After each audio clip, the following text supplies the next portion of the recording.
Welcome to the Waiting List podcast. Tell us a story. It's like many things you start building from scratch. And then I'm like, wait, I really do like watches because You've seen so many watches that makes you excited. I think I really do like watches. Yeah. I think it's a great way to see if you are a watch enthusiast. Welcome to another episode of the Waiting List podcast, where we welcome watch podcast titan Katlen from the Tenn Two watch titan. Yeah. Oh my Is that gosh. the right? Is that male or is that universal? I feel like no matter what, that's not the right description, but I'm so flattered. Yeah, and Katlen is from the Tenn Two watch podcast.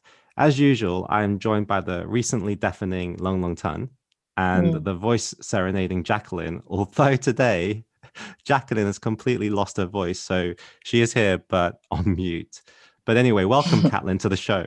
Thank you so much for having me on. I'm very excited and beyond flattered that you had reached out, and so excited to chat today. What immediately, I mean, I met you on Clubhouse, but the first thing I thought was, what a great radio voice you have. It really is like so nice to listen to. Have a lot of people mentioned that?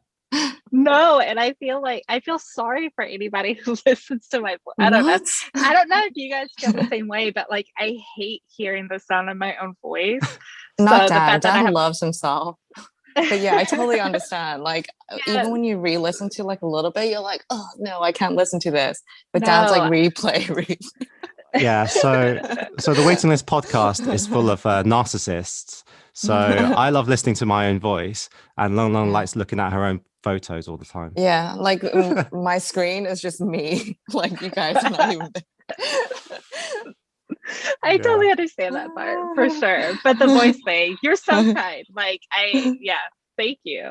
I'm glad that you like the sound of my voice. Awesome. Yeah, like you've actually recorded over 100 episodes for your podcast, and I still can't believe that you still find your voice so cringeworthy. Yeah, I don't even edit the podcast. Thankfully, my co-host Kat does and does an amazing job. So because I just don't want to do it. I hate putting sound bites up because then I have to like listen to my voice. But no, not my thing. So. Right. For those that don't know, you also have a partner in crime on your podcast called Katarina. So both of you are shortened Kat. So both of you have the same kind of name, who has an equally attractive voice. But how did you guys meet? Our love story is the same as most people's these days. So it was on Instagram on Instagram. So, we live in the same city. We actually like recently on the podcast, or I guess a few months ago, we grew up within a couple of blocks from each other and never met. We went to the same middle school, never knew her. And so like we followed each other on Instagram and, we chatted here and there, but it wasn't like ever in-depth conversation. And so she had messaged me at some point because I was a pretty active member of our local watch club here in Nashville. And she had messaged me about wanting to come, and I encouraged her to come because I think we could all relate to like, that first watch club meetup is super intimidating, right? Like you don't know what to expect. You think everybody's going to have like $1 million in watches and you're going to look ridiculous. And so I encouraged her to come and hang out, and she did. And we hit it off immediately. And I didn't realize that she had been considering starting a watch podcast, and she just kind of wanted to see like how we would hit it off because she had heard we had a different podcast. And so we went for coffee like a couple of days later, and like the next day we started this podcast. And gosh, that's been almost I guess a little over 1.5 years now. So super exciting. Okay, great. I want to ask, what was that thing in your head when you were like, yeah, I can work with this girl? Like, what was it about her? We just got along instantly. And, I've always been kind of like a guy's girl, like I don't have a lot of girlfriends. It's just, I always get along much more with men, which probably kind of what encouraged me in this hobby anyways, because it is so male dominated. Like I felt like I never felt out of place, but yeah, so we just hit it off. And, honestly, I was a little hesitant about the podcast to begin with, just because I work full time and I'm a mom. So I was a little worried about time and whatnot, but we just hit it off. We have the same work ethic. We have the same personality, same sense of humor. So I think that really comes into play because, you guys would know, like having had your podcast for quite a while now, it can be if you're not on the same level, it can be very difficult, because I know that, like, for example, Kat just moved this week and she knows nothing has been missed with the podcast. I've taken care of everything. There's nothing that's been a big deal. And I know that I can go on vacation and the same thing will happen. And I think that sort of chemistry and that like balance to dedication is what really kind of makes a difference and made it so easy to work with her. Okay, Right. cool. Yeah. So how, you mentioned it there, the chemistry you have with Kat. How important is that when you're actually making the content, having chemistry? And because I have my own opinion, but I'd love to hear yours. Yeah, I mean, honestly, I think, like, let's be honest, there are tons of watch podcasts out there, right? Like, there's tons of podcasts in every topic. So I think that the thing that sets your podcast out, it's not necessarily what you're talking about. We're all talking about basically the same thing, right? Like, we all talk to basically the same people. There's only so many new watches that come out. We're all talking about the same thing. But I think it's the way that you talk about it, but then also it's people get attached to you as a person because they can't see you. They don't really know who you are. They just hear your voice. And I think when they just hear a voice, it makes sincerity so much more important, because it's harder to pretend to be fake, especially for an hour a week, every single week. Like, people would catch on to that. So I think having somebody that you really kind of click with and relate to, first of all, it makes recording so fun. Like, Kat has turned into my absolute best friend. We like, and I think that's kind of what's cool is people have listened to our podcast for going on 2 years now, and they've heard like our relationship grow into what it is now. And I think that sincerity really kind of comes across, and it's what makes it a little different. I listen to podcasts where maybe it doesn't sound like everybody is like on the same page, and things like that. And I'm not as like attached to that podcast. Like, if I miss that episode that week, it's not a big deal. But then there are podcasts where everybody's like really great together and they all click off of each other. And that makes such a big difference. For me as a listener, that makes a difference. So definitely in creating content, because we text all day, every day. I spend probably 8 to 10 hours a week at her house. We spend a whole day. We say we spend a whole day recording. Really, it's like a whole day chatting. We go to lunch, we get drinks, and then we record a podcast like eventually. So I think it's important, right? You guys would know that. Like, it's so important to get along with the people that you're doing this with. I totally agree. I think it's the chemistry between people that really shines through. And I think, in a day where we're all attached to digital devices, I think a lot of us are getting quite lonely, and sometimes it's nice to have almost to be at the coffee table and listen to a conversation, and it kind of makes you feel even more homely. Yeah. But I agree. how did you come up with the name of your podcast?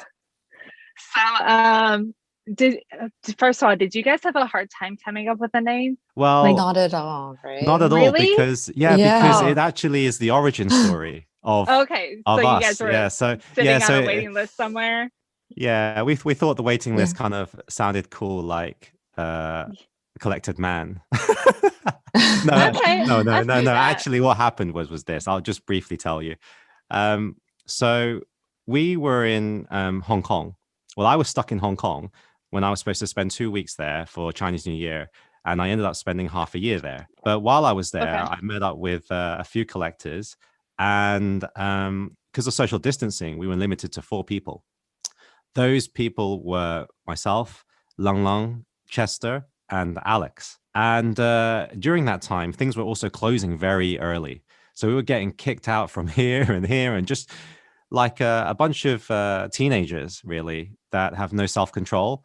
We were like just trying to find new places to hang out until like very, very late. And one of those places was the lobby of the Four Seasons in Hong Kong. And we were talking about watches because we were all watch collectors. And we were talking specifically about the waiting list. So it's a very controversial topic. Yeah. And we're talking about it. And then Alex said, it would be interesting to wonder if people would like listening to this, because a lot of the people in our circle actually do get the pieces either at retail or premium. But I mean, just around me, I feel like we all take the double balance surplus of the whole world. But so we were like, maybe we should give this inside info out. And then that's how it started. So that's why we call it. Okay. Well, very cool. So we were not that easy. We had no idea what to call the podcast. It was so overwhelming. And so we had put out on Instagram and just asked people to send us suggestions. We said, we'd send a little something to whoever gave us the best suggestion that we loved. And it was overwhelming. We got so many different great names. And a friend of ours, I don't know if you guys follow, he's a meme page. It's Brodinky. He does some of like the best names. But he knew we were from Tennessee. So he suggested Tenn and Two, but spelled Tenn and Two. So it really kind of just hit home because we wanted something that spoke to us like from where we're from. So, and then obviously it has a horological tie-in, right? Like watches are typically set at Tenn and Two, in shops for display purposes. So it was really cool. It kind of all worked out together, and very glad we went with it. Though I think the spelling a lot of people get mixed up on the spelling. Tennessee is probably not the most well-known state. So a lot of people mix up the spelling, but yeah, that's where it came from. I just picked that up. What do you mean? No. I knew about the Tennessee part. Yeah. And I thought two because of the two girls. I never thought Tenn and Two. Yeah. 10, the number 10. Way. No, I've literally just, okay, I'm a bit slow. Yeah. I just, in the beginning, I was just like, okay, Tenn and Two makes a lot of sense. And then probably Tenn and Two was taken. So she's just like, let me add an N so I can use this name. Okay. So you thought the opposite of me, right? Yeah. Maybe because I'm more well-traveled and cultured than you. I thought Tennessee. I thought Tennessee. Yeah. No, because she doesn't. Wait, you don't have an accent at all. Yes, or you like turned it off.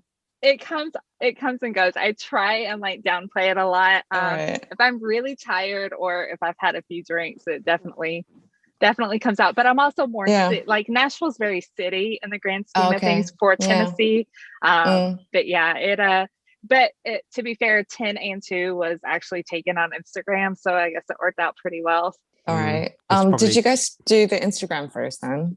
Yeah. So we started like after we got a name, because Kat and I had our personal accounts. We had teased that we were going to be doing a podcast, so that's where we got the name suggestions from. And then once we had the name suggestion, we started the Instagram, and then just a week or two later, we had our first episode out.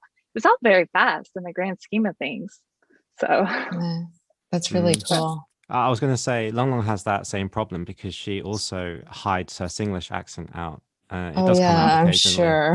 Yeah, but I don't know if you ever heard Singlish, but she makes a really strong effort to keep that under wraps. Record the rest of this episode in our real accents, like I don't know, like I hide it so much. Because also there's the assumption, like, I mean, at least here in the States, people assume that Southerners are a little bit less intelligent. So I think like you learn really early. There's actually, Kat and I are huge fans of Dolly Parton, who is Tennessee royalty. And she did this podcast called Dolly Parton's America. I think that's what it's called. And in it, she, this is so random and not even what's related, but I'm just going with it. There's an episode where she talks about how, and she's, they're talking to a lot of kids who are taking this class in college, and a lot of them are from, country Tennessee, and they talk about how they learned from an early age to hide their accent because you are like, it's taken as being uneducated. So I think it was never spoken that you hide your accent, but you just kind of do. You bury it down a little bit. Yeah. That's Unlike really me, sad, I try and bring it all out with my whole British thing. Yeah. Embrace it. Has to counteract how actually trashy I am in real life. So I have to pretend to use very long, eloquent, articulated words to sound intelligent, just to fit that persona. Yeah. But something you mentioned, which was that your show has basically you and Kat, two ladies on the show. Do you think that's a unique point of your podcast too? Because you are operating quite a male dominated area, and actually it's a commonality you share with our podcast, the fact that we have Jacqueline and Long Long here. Did you ever consider like having other people there? And also, because it does put a lot of pressure on actually recording, because it's literally just you two. So the bouncing is how you bounce back from each other has to be really on point. there's really hardly any room for mistakes. So I guess that was actually 3 questions. It's okay. I'll try and get to all of them. But yeah, I think very similarly, it was really interesting starting a podcast with just females or even with females on the podcast in general. At the time there wasn't a whole lot going on as far as women in the hobby. And I first of all, I absolutely love that I'm seeing more and more and more women really diving deep into this hobby. I see more female accounts on Instagram. We get more emails from women who listen to the podcast, and I do love it. But I think, the reality is our listenership is 99% men. And I think that, we never wanted to portray ourselves as 2 girls talking about watches, because I think the assumption would be that, oh, we're just talking about ladies' watches or what do we know about whatever, because that's the assumption about women in the hobby and in the industry in general, which I'm sure you ladies can attest to as well. So from the get-go, we always talked about what we're passionate about, which are, both of us wear men's pieces, men's sports watches. Neither of us really have a ladies' watch in the collection. I have a couple of vintage ladies' pieces, but that's it. But yeah, so it was just really trying to make sure that we didn't want to rest heavily on the thought that we're 2 women talking about watches, because we didn't want that to be either a crutch or like, I don't want to say kind of like a pity, maybe clickbaity would be a better word. Like we didn't want it to be clickbaity. You know what I mean? Like, oh, here we are talking watches. Like, yeah, it's just not what we wanted to do. So, I think, just being transparent and not alienating. The not alienating is hard, I feel like, especially, right now the topic of unisex watches and, genderless watches is such a big deal right now. So it's hard to make sure that we can express our opinion without alienating any of our listeners, because we're obviously so grateful for the guys who have gotten us to where we are now with the podcast. But we never really considered bringing anybody else on. Honestly, the podcast was all Kat's idea. It was all her project. I just signed up to go along with it. And she knew she wanted from the get-go, she wanted a female co-host. She just, as a woman who had started into the hobby just maybe about a year and a half before we started the podcast, she recognized that there weren't female voices out there. And that's what she wanted to hear personally.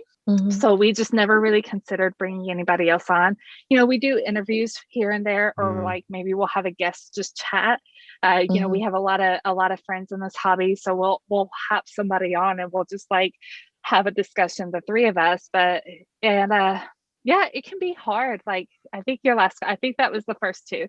So okay, all right. So your last question, it can be difficult with just 2 people, like coming up with content and keeping it creative. But I would genuinely say that's where our relationship really comes to play, because honestly, like we'll get carried away in some of these conversations and the stuff that has to get edited out, because after a while you almost forget that you're recording a podcast, and like you get back into like kind of the hangout mode of things. And for the most, everything's unscripted. We might have like an outline of topics we want to talk about, because you don't want to also be like, what are we going to talk about? But yeah, we'll have the outline, and then after that we just hang out and fill it in, and it just works. Yeah, for us, I find it harder to come up with content when it's just us. I mean, it's okay when we hang around together, but we're also conscious about, does everybody want to actually hear this? Because we're just like pissing about half the time. And I actually find it a lot easier when we have a focus of a guest on the show, because then I can just focus and ask questions more. But and even when we're on like Clubhouse, I feel bad.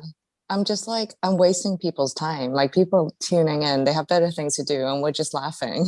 A lot of people have a lot of time to be wasted, I think. It's very key to remember that. Very true. But then, like you said, I mean, people tune in though because they like that. They like the chemistry. And like at the end of the day, this is all we're talking about, watches, right? Like, I feel like sometimes people take all this way too seriously, but people really just enjoy kind of hanging out. And I feel like the more podcasts I listen to, like you guys, I love just the cutting up and like the hanging out, because again, like, have you seen that meme of I think there's a poster of like 4 people talking, and then there's like a kid standing right next to it. And it's like, this is what podcast is like, because it's like you're part of the conversation. And I think that makes it so relatable. And I enjoy that. Like, I enjoy that side of podcasting. It's just like hearing people be genuine and not have to be like on and perfect all the time. Yeah. Have you heard of there's one in the US with 4 girls called Big Mood? No, I haven't. I think it used to be called something like Bad Bitch or whatever. And anyways, it was just 4 girls, very graphic details into sex lives, into guys, and just everything girl related. But it was so real. And then I just like, I don't know why, I was just testing it out. I sent it to 4 really proper guys, and I was just like, try and listen to this, thinking they'll come back and be like, this is just a waste of time, blah blah blah. And they're like, we're addicted, we're 8 episodes in, this is amazing. Like, and it was like period talk, fashion talk, and everything. Yeah, so you just got to be authentic, I think. Yeah, exactly. Like people like you, like that's why people tune in. They can get any of this anywhere else, but the reason that they tune into your podcast is because they get attached to you. They like you. It's like, it's almost like reality TV, right? Like if you watch any sort of trashy, like The Bachelorette, right? Like you have your favorite and you tune in every week for your favorite. And once your favorites kids off, you're just like, oh, whatever, this is stupid. I mean, I would say our podcast is probably, I don't know, if you've got any psychological problems, this is a place to go. We go very deep, and, it's a really like strong sharing session it becomes. That's happened on a few of our episodes. But moving on, you mentioned that it is only you two, and I'm actually surprised it was just you two. So how do you actually share the responsibilities of running the podcast behind the scenes? Who does what and everything? I think, again, it really came down to both of us have like the same work ethic, and we're both OCD. We're equally OCD and perfectionists, which worked out incredibly well. So Kat takes care of all the editing. I know nothing about audio. Like, I just kind of show up. She gives me, I have in my phone, I have a screenshot of like what my mic settings are when we're not together, so that like I can make sure that it's set up exactly right. I know nothing about audio, and she took that on. She taught herself, which is absolutely amazing. And then so she takes care of that. I take care of the social media side of it. I mean, you guys know, like, running social media really can be a full-time job in and of itself. So I do all the social media. She'll pop in from time to time, throw something up. Excuse me, our email address, it's a shared email. So like both of us have access to it. We both pop in there every now and then. And I mean, that's just it. It works.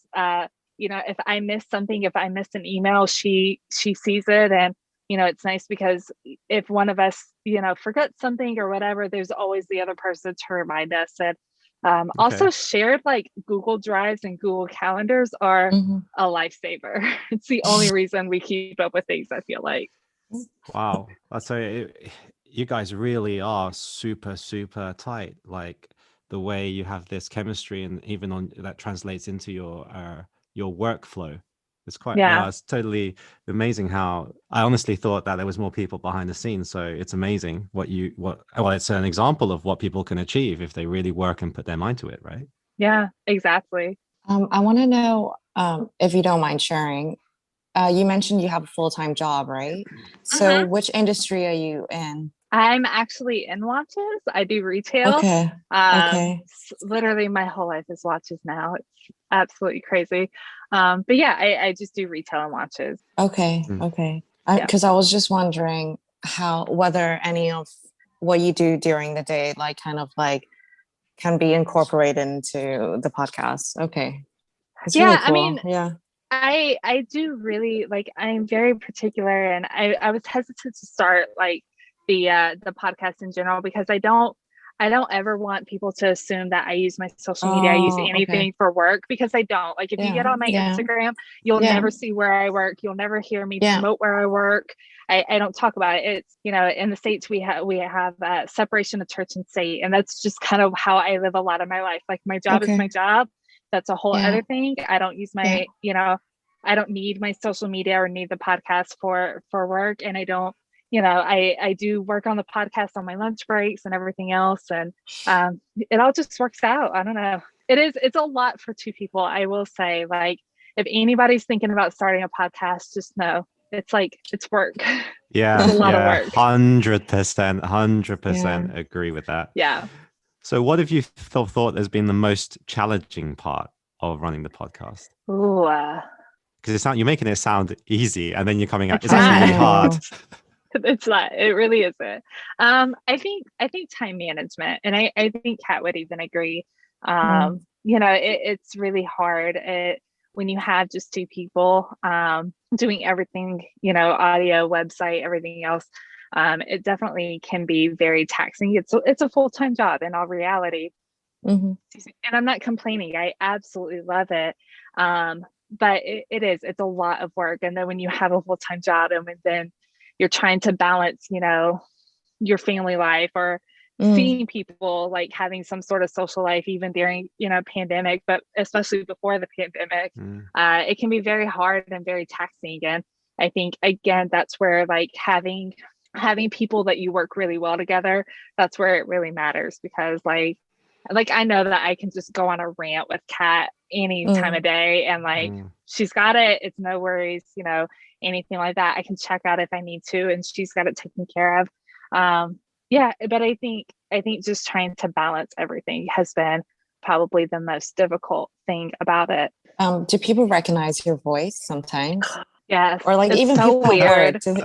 Yes. I'll have people come in and I start to talk to them, and then like you see their wheels turning, and I'm like, no, like, because I don't, like I said, I don't like my voice, but also like I'm a very, I think we all on social media, we all put out what people want to see, right? Or what we want people to see. So on social media, on the podcast, I'm this outgoing person, whatever. But like outside of it, I'm like, just don't even acknowledge I exist. Like I'm nobody.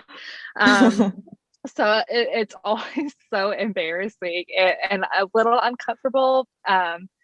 It's weird. It's super weird when I think people it'd be do. interesting when Long Long's actually based in Hong Kong, but she's currently in Singapore because of the situation.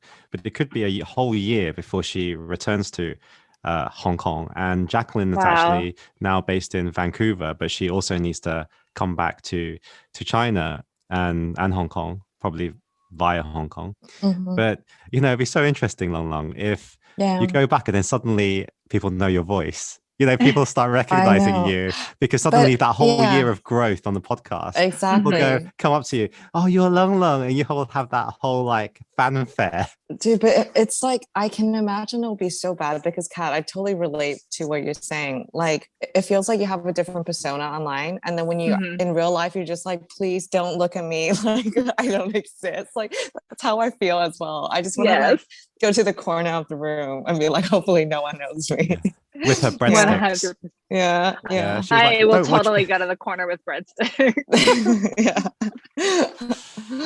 But Katlen, you're basically saying it's a lot of work and everything. And something that I'd like to ask is, how do you keep up the motivation, especially in the early days of doing it, with no clear idea of, let's say, the purpose of it? Are you looking to monetize of it, or because everything can start off with enthusiasm, but then how do you actually persist with it? Yeah, I think in the early days it's almost easier, right? Like it's like a relationship. It's exciting and it's new, and like you're learning all this stuff. I mean, you're frustrated as hell sometimes, but like it's super fun. And now like sometimes it definitely gets very taxing on you for sure. I mean, if I was doing this by myself, there'd be no way that I would still do this. Like, but it's having that part. I keep coming back to this, but like Kat's like my person now. But it's having that person that like you kind of share this experience with, and honestly, at the end of the day, like I freaking love watches, right? Like I wouldn't work in watches. I wouldn't have this podcast about watches if I didn't love them. And I think being able to have this podcast, it's really kind of enabled me to dive deeper into this hobby than I ever would have on my own. I get hands on with some absolutely cool, amazing watches, get to talk to a lot of different people that I would have never talked to before. And I think that's kind of the thing about social media and this hobby in general is the relationships you build, like the people you get to know because of this that you would have never talked to before. Like, I mean, we're talking to each other on all different parts of the world. And, I some of my closest friends now, are people who don't actually live here. And it's really cool in that aspect. And the people, I guess, are the reasons I keep doing it. I don't know. Like when you start out, I was like, I wonder if like 4 people will even listen to Oh my God, that's the same as us. Yes. Like 4 my people, mom, my dad, and like Kat's mom, and like maybe 1 friend. Yeah, and my dog. My dog. I Your would dog definitely count that in. Count that in the metrics. Yeah, definitely. 100%. Everyone counts. Just make sure your dog leaves you a 5-star review on iTunes. That's all that matters. So actually, you again touch on the point, which is, when I started the podcast with these guys, or I should say we started the podcast, one of the things was I was very keen to set up particular milestones to achieve, because small milestones on like people listening, the amount of people listening, per episode, because I felt like once we get to a certain amount and I can get there fast enough, people would, like, especially the team, would feel, oh, this is something that we can stick to, because at least, before monetizing, there is growth in it. So, and there's a purpose to it. People are liking it. Did you find that at any particular point, your growth kind of just went really high, or has it been like steady growth along the way? It's been really consistent and really steady the whole way, which I mean, I'm thankful for. Especially, I think, especially during the pandemic, nobody knew what was going to happen, with podcasts and things like that during the pandemic, and nobody knew what was going on in general. But I found that it's been really steady. I think it's super cool to celebrate like milestones like that. We never did that. I don't know. So, and we forget like what milestones are coming up. We like when we hit 100 episodes, we totally didn't even know that it was going to be our 100th episode. And we don't pay attention to those things that much. But I think for us, it's super, like, we get so giddy and just girly when we get an email from a brand that we've never talked to. Like, I'll never forget. So Oris was the first like big brand to ever reach out to us, and they reached out to us. VJ, who's the US CEO, reached out, said he listened to the podcast, loved it, wanted to get in touch. And like Kat and I, we share the email, so we get it at the same time, and instantly, like, I'm on the phone with her in the back office at my job, like jumping up and down like a child, because it's like, holy shit, like this is so freaking cool. People actually listen to us. Brands are listening to us. And, and it's the same anytime. That was probably 6 months, maybe 4 or 5 months into the podcast. And it's still the same thing now. And I love that. Like we still get so excited over the littlest things. And I think that just kind of, it just makes it worth doing, like hitting different milestones. We don't have like set numerical milestones, but just like hitting different things. We get a report every Monday night about our downloads, and just like, again, we get the report at the same time, and it's almost like a race to see who screenshots it and sends it to the other person first, even though we both get it. And it's just cool. It's exciting. And I never in a million years would I have thought that we'd be doing some podcasts. And it's just it's awesome to do it with somebody who you enjoy doing it with, excuse me, and to just kind of see how far it's come in just a short period of time. I'm curious, between you and the other cat, who's the one that links up with the people that come on the show? Because you kind of sound like me, I guess, like super introverted. So I wonder if Kat's the one that reaches out to them. Honestly, it's kind of both. Okay. It's typically like whoever we just kind of happen to be talking to. I think there's some guests that she brings on, and then there's some that I bring on, and she tends to bring a few more people on, but it all works out pretty well. But it just kind of happens to be whoever whoever's talking to this person and kind of has a relationship. Everybody that we've had on the podcast, for the most part, we have some sort of relationship with, either one or both of us. Okay. So it's been easy to like kind of reach out and be like, oh, hey, like, why don't you come talk about watches for a little while? Or they've reached out to us and saved us like the embarrassment of like being left on red and then we're crying. So aside from like Dolly Parton, is there anyone else that you really want to interview? Dolly Parton would be amazing. I don't even think she wears a watch, but it would just be amazing. Amazing, right? Right. Have you seen her wardrobe and her like costumes? Yes. I love it. She really is like Tennessee royalty. Like every girl, I grew up listening to every Dolly Parton cassette way back in the day. So it was just amazing. You know, I don't know. I feel like, I mean, you know, like a big dreaming will never happen. I think Ellen would be super cool to have on the show because, you know, I feel like as far as women collectors, there's nobody else, right? Yes. She's the female collector that you could ever have. Every time I watch a show, I'm like, what is she wearing today? And you want to zoom in and then I'll Google it and I'll be like, oh, it's this Patek. And she has like my dream collection. I feel like she has everybody's dream collection. Like, how could you not love her watches? It's hard. Like, I feel like every guest has like a different kind of personality and like the conversation goes differently. So it's hard to say like a dream or like who we would really want to have on. You know, I think sometimes when we have different watch CEOs on, it turns into like these really amazing conversations, but it's nerve-wracking, right? Like, because you don't want to get somebody on the podcast and then like they're really dry or there's no conversation. Exactly. It's very, God, it's the worst. It's a lot of work. Yeah. There's a lot of work on the host. But at the same time, I feel like, well, if you had the odd one, the audience kind of maybe find it funny, but if you had it consistently like that, they'd be like, what are you guys doing, you know? Yeah, exactly. And I feel like that's the hard part with having like watch brands on the podcast, because also I don't want it to be an hour sales pitch either, you know? Exactly. I think our podcasts are very similar, and that like it's a conversation, right? Like we just want to chat, and like wherever the conversation goes, that's cool. You know, talk about your watches, but also like I want to know about you. You're in this industry, you're, you know, for whatever reason, and then let's talk about whatever brand that you're working for. But I don't know. Dream guest, I really don't know. But do you ever? How do you go like ahead, Dan. Market the podcast? Like, because I looked at it. I did a bit of research. I looked at your website. You've got the website. I looked at like news tab on Google, and you do have that article with New York Times. But then I struggled to find other stuff. And then you've got your Instagram.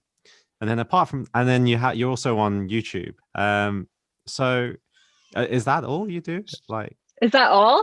Like, sorry, wrong. I'm just kidding. Like, luckily, we are doing this remotely. I would have just got a black eye from Tennessee. No, I mean it is like, so we have the YouTube, but YouTube is a lot of work. Like, we've made a couple of actual videos, and for two people doing this alone, and we have regular jobs, and it's too much work. So basically we just put the audio from our podcast on YouTube.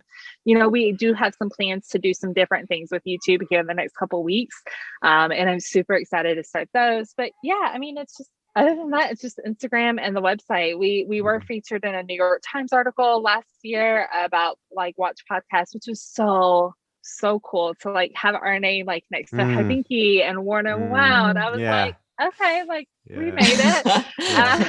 And then over December we were featured in a Canadian fashion magazine talking about women or talking about watches in general. So that was really cool. But other than that's really all we got. We're us on this podcast. We're very shameless. You know, if there's anything like we are out there, we're like straight into the group. Look at me. Everybody look at me. Which is smart though, because that's how you would grow. I don't know. I need to be better about that. I'm just going to start marketing myself around.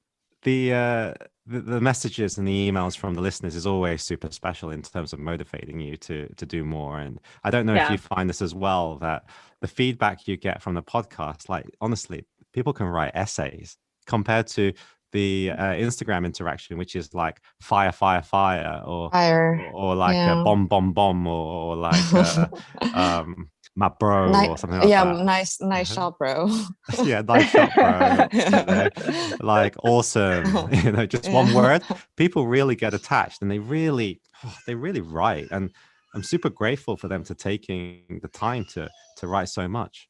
Mhm. Yeah, Yeah. I fully agree. I think again, it's so humbling, right? Like, because we're Yeah, just a bunch of weirdos talking about Yeah. watches every Yeah. week, and we get to do what we like to do with people that we like doing it with. So the Mhm. fact that people listen is so humbling, and then having people, like you said, take the time to actually write into the podcast and send an email, and and it can be overwhelming, the DMs and the emails from time to time, but I will say genuinely, like, we try to answer, or we do answer every DM and every email, because it's Oh just, wow. Yeah. I feel like it's just the respectful thing to do almost. Yes, Like, it is. Yeah.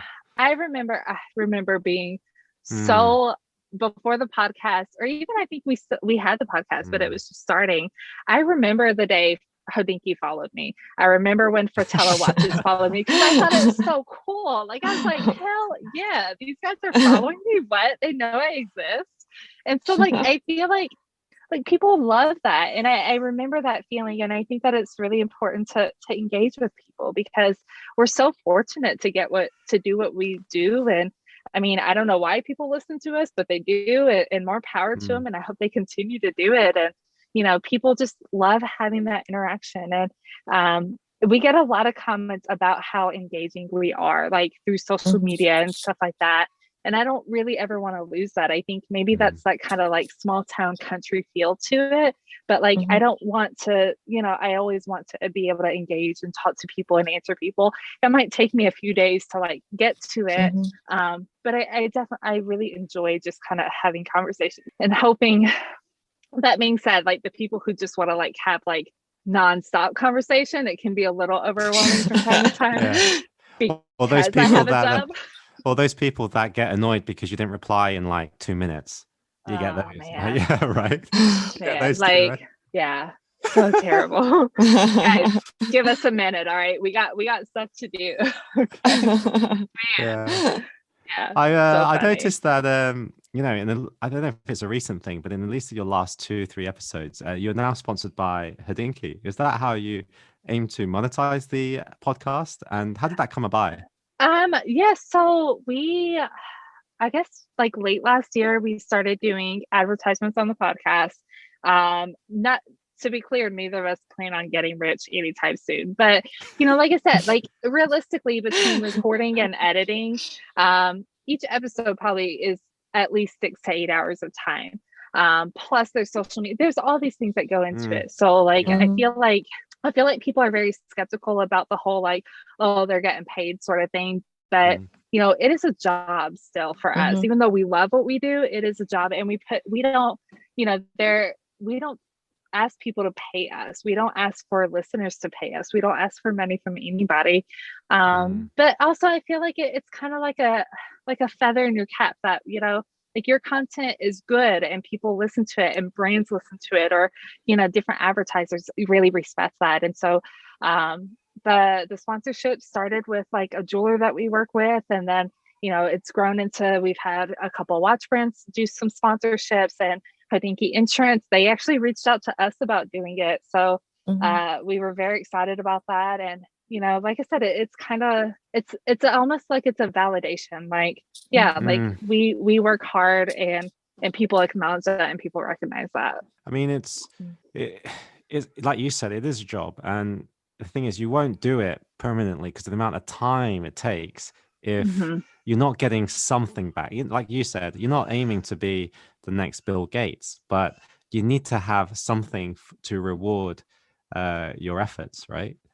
Yeah, exactly. Yeah. Exactly. I think people are People are very quick to be skeptical, and Yeah. you know, it is what it is. There's no amount of explaining. People are always going to assume you're selling out or whatever. But you know, I genuinely wish people could see our emails and see Kat's and my messages to each other. We're approached about advertising from a lot of different people.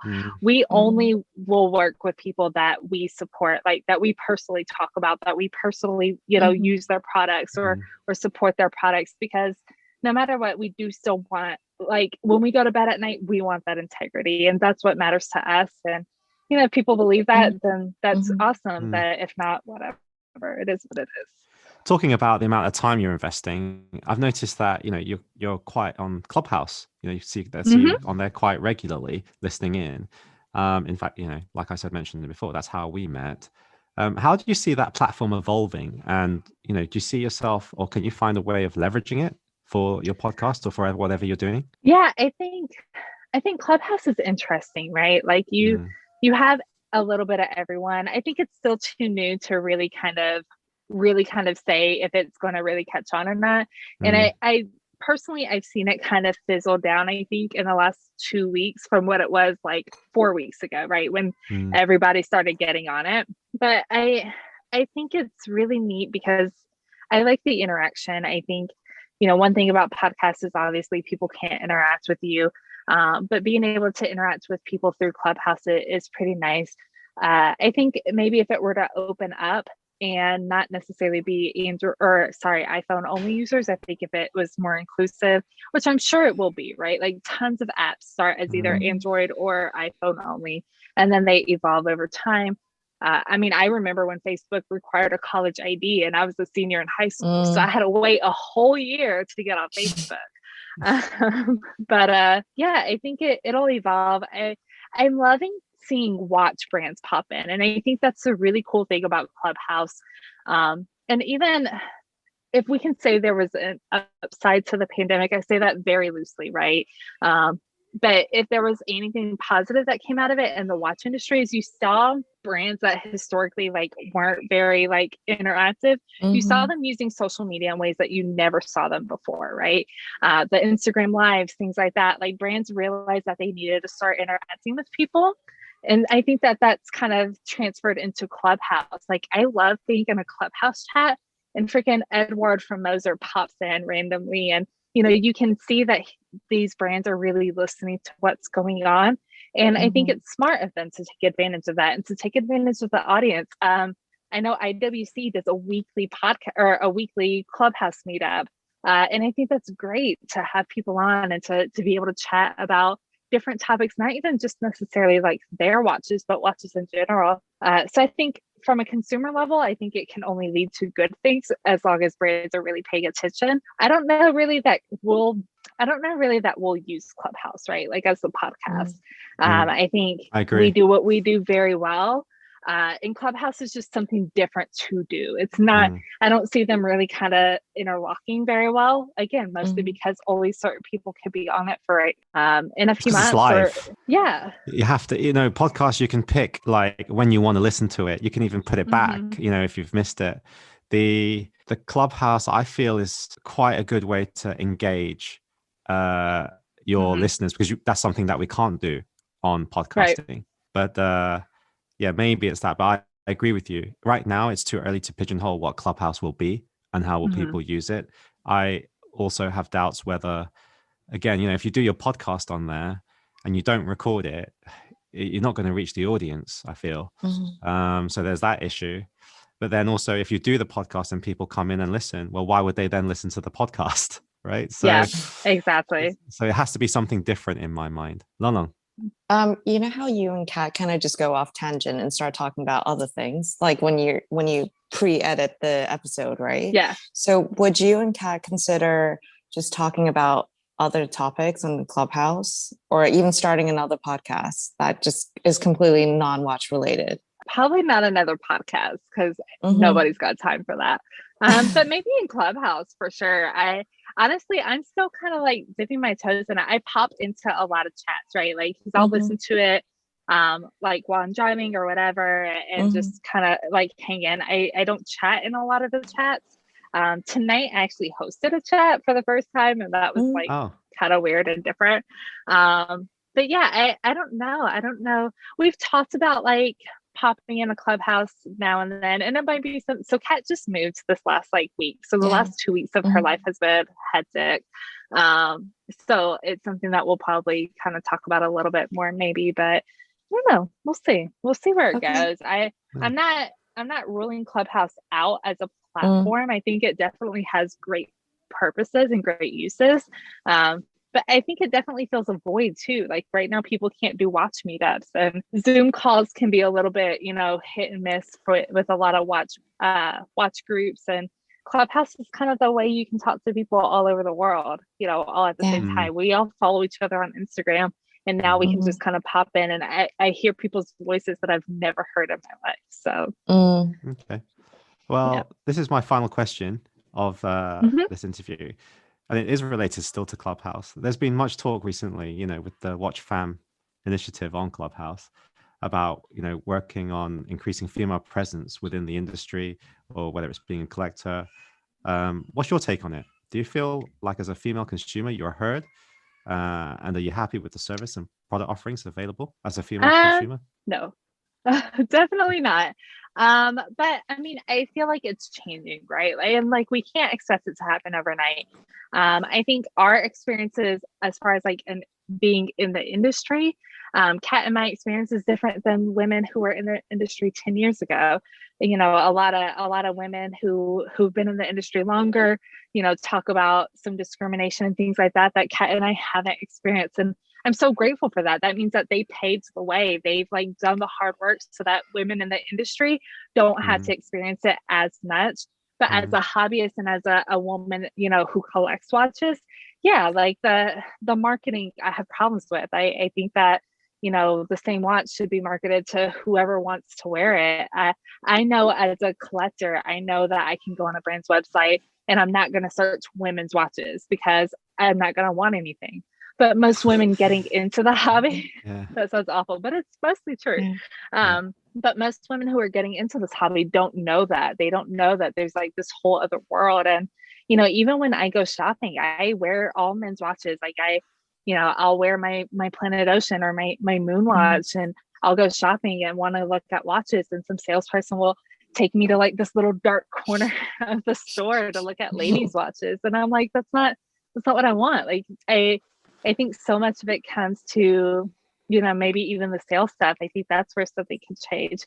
But then, I mean, and this is going to be an unpopular opinion. I think other male watch enthusiasts make the hobby. I think it's more the problem than the brands, in all honesty. If you get into any of these watch Facebook is the worst, but if you get into any of these watch Facebook groups, like it, and you're a woman, it's very intimidating. It can be very mean. I had an incident that happened that has kept me out of Facebook like for a long time. Like I don't really participate in watch Facebook groups anymore from this incident. But then, I mean, I see other people, like you see these guys post pictures of their watch in front of their wives or girlfriend's breasts, and you're just like, as a woman, I'm like, come on, like move on. Why are you flaunting your wife's tits all over social media anyways?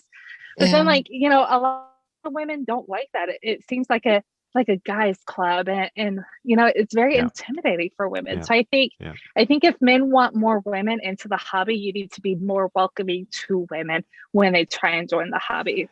I think for most men, they don't think about that. Like most collectors, they're not thinking about, I want more women into the hobby. I don't think Although, like, if there is a woman in the hobby, suddenly that they go gaga over her. The DMs. Oh my God. But you know what I was thinking? You know how with like, say, cooking, right? And then a guy suddenly wants to bake. Women are generally like, yes, do this, buy this brand of, I don't know, butter. We're very encouraging, right? But I feel like it's just like a motherly thing. Like women are just built this way to be like, let me help you. How can I make your life easier?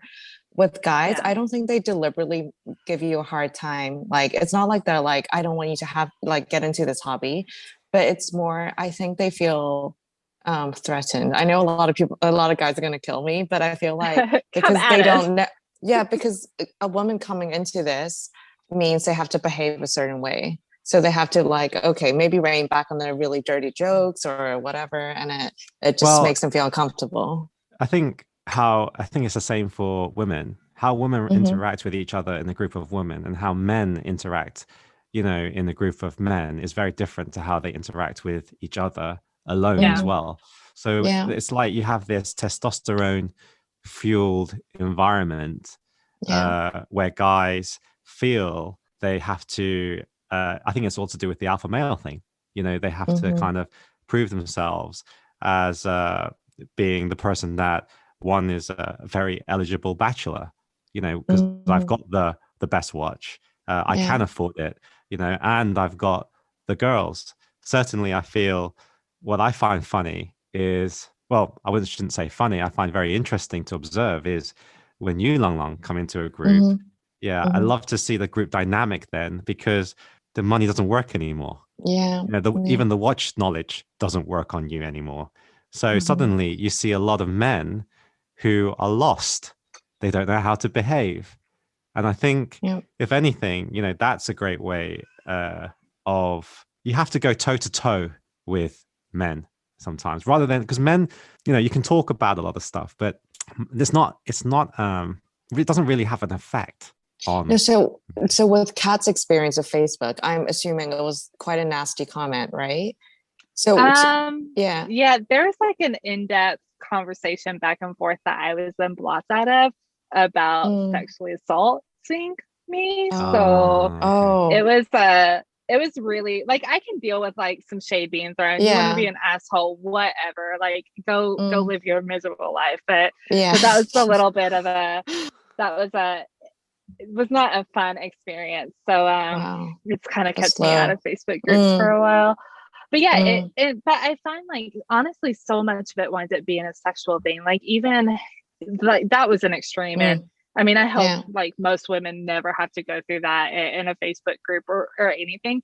But even right, like, so my Instagram page, it started out as a personal page, turned into mostly watches, and now it's like a blend of both. But sometimes you feel cute, right? Like, so you want to post a little selfie, and like I have this stupid pose where like I hold my watch up and post a selfie. And the like, oh, what watch comments? Like, mofo, I know you see this watch on my wrist. Like, come on, go away. So annoying. Now I'm heated. I'm like, well, okay. Can we get her more pissed off, and then we like milk it out of her? Let's get the Tennessee out of her. And then then it can be one of those like clickbait episodes. Like, tune in to listen to Kat bitch everybody out. Well, unfortunately, that ends the first. That's our interview. Really, that rounds up our interview. So, our next one will address, a more watch heavy topic rather than your podcast, and I'm looking forward to listening to you on that. So we'll see you on the next one, guys. Bye for now. Thank you so much, guys. Thank you for tuning in to the Waiting List podcast. Hit the subscribe button, and the next episode will come straight to your phone as soon as it's ready. Whilst I'm here, please remember to leave a nice review and follow us on Instagram at the Waiting List podcast.